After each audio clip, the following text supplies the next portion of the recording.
we saw the opportunity to help the world be a more active place. I mean, that is the grand vision. We argued that there's never been a more important time in history to be more active and healthy. Because of where healthcare is going in terms of being more personal, being more expensive. And B, we've never been able to track information about the body like we can today.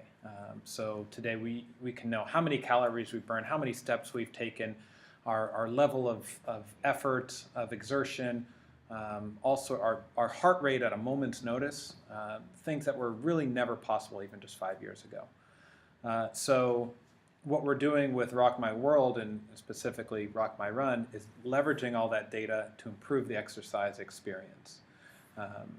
And today we're starting with using kind of music as the initial tool of that. And so we see the ability to take music, manipulate it based on data and information about what's going on with you, and then proving not only through our own product, but there's also third-party research that proves that you'll perform better and you'll enjoy it better based on how we do that manipulation. So at the end of the day, if you do better during your exercise and enjoy it more, you're more likely to be active, and it's helping fulfill our vision. So I was the chubby kid in high school. I never really thought I would be an active person kind of growing up. I did go on to play some sports in high school. I was actually involved in swimming and water polo and stuff like that, but still was never really able to run. But it wasn't until I was on a treadmill at one point working out, and it was like, I remember it pretty clearly. I was like 45 minutes in, and I was like, I wonder if we could make a business out of this, right? Mm-hmm. I had been down the startup path prior to this, and prior to Qualcomm, I had some fairly successful businesses, or a fairly successful business, and one that totally crashed and burned, lost investor money, all that sort of thing. So I was nervous, but whether it was the endorphins that were going at the time or what, it just seemed like the time in my career to take a shot. And so that's one of my favorite sayings, although you didn't ask this, I'll share it, is that entrepreneurs are incredibly arrogant people that can't appear to be arrogant. And if you think about it, anybody that starts a business is basically saying there's 6 billion people in the world, and I'm going to solve this particular problem. Like, that's a pretty arrogant thing to think about. I believe being an entrepreneur is kind of a journey, and it's one that's actually started a long time ago, way before this current iteration of it. I was that kid in high school who would buy Snickers bars from Costco and sell it because the vending machine would sell it for 60 cents, so I'd sell it for 50, I could still make a profit off of it and undercut the vending machines. So it's always been something that I've been involved with. It's just been a process of growing and learning along the way.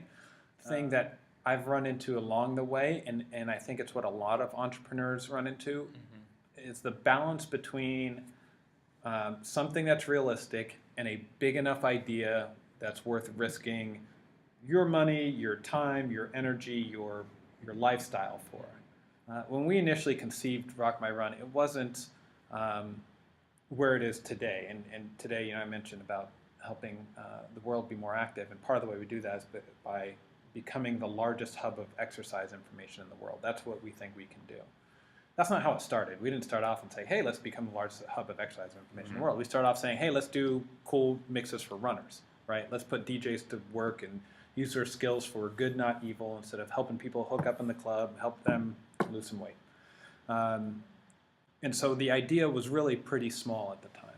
And I remember sharing the idea, and people go, it's kind of cool, right? And then we kind of expanded what we thought we could do, and people said, okay, well, that's a little more interesting. And we kept thinking bigger and bigger and bigger, and it can become really challenging to think really, really big, especially if you've never done anything really, really big.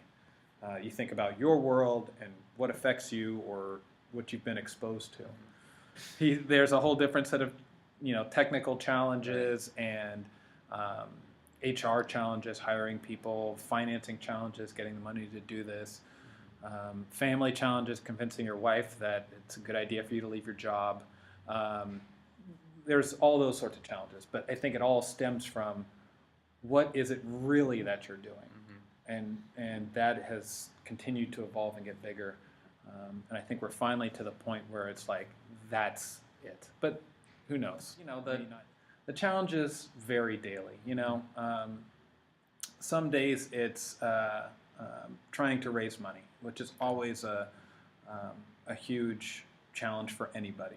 Something like less than 2 to 3% of companies ever actually raise money.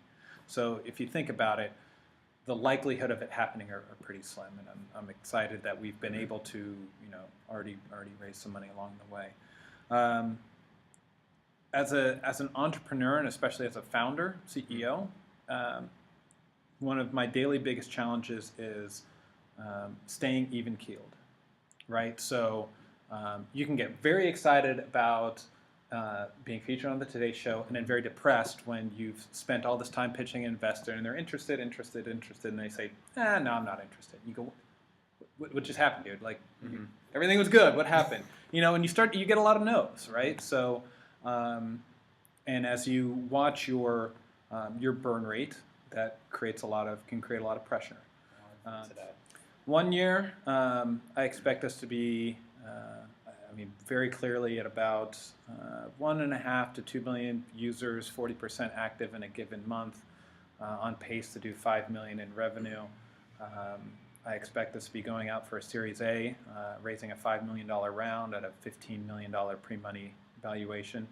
In 5 years, I expect us to be fielding multiple offers to be acquired, because we have in the neighborhood of 18 to 23 million users with a similar active user percentage, doing 40 to 50 million in revenue, and really having made a measurable impact in how people experience their exercise.